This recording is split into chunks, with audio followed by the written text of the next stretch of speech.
Members, I've received letters from the Honourable Shane Jones, Suze Redmayne and Todd Stevenson, raising a matter of privilege around the conduct of some members during the vote on the first reading of the principles of the Treaty of Waitangi Bill on the 14th of November 2024.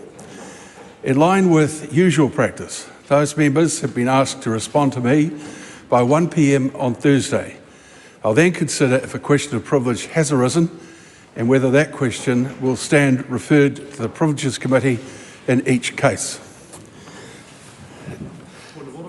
Point of order, the Honourable Shane Jones. Well, let me sit down first. You've earned it. Sir, I don't want to comment on anything that may or may not make its way to the Privileges Committee.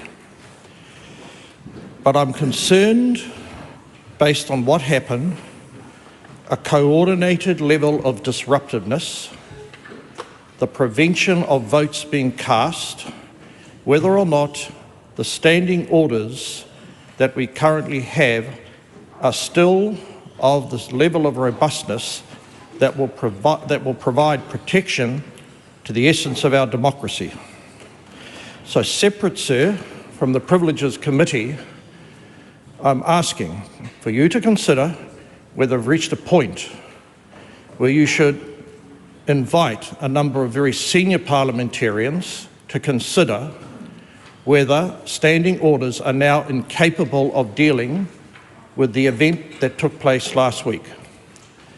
That event, sir, will no doubt be dealt with in some manner or form after a view has been formed by you pertaining to privileges violation.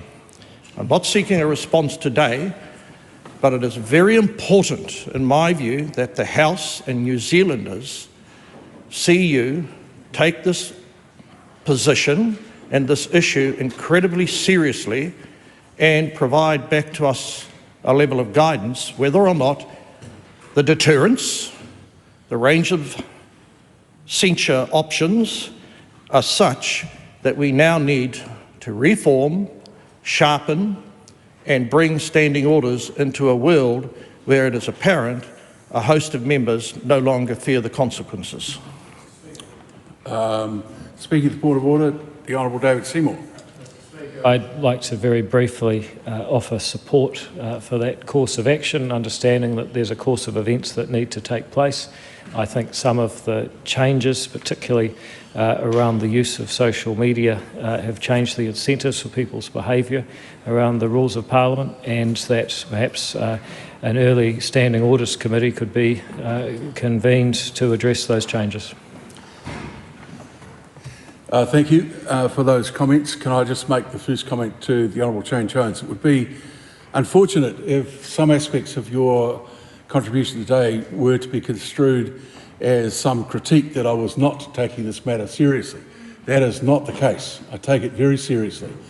But you and the Honourable David Seymour quite rightly point out that there are limitations on what a speaker can do within standing orders. And last week, one way or the other, both at the time of the incident and matters subsequently, that position was significantly challenged. The right place, as the Honourable David Seymour points out for this discussion, is the Standing Orders Committee, and that committee will convene at the earliest convenience to the House, obviously not in the recess week, but perhaps the week after, as a bit of dust settles, to work out exactly what might be a better set of rules, which standing orders are, should events like this occur in the future.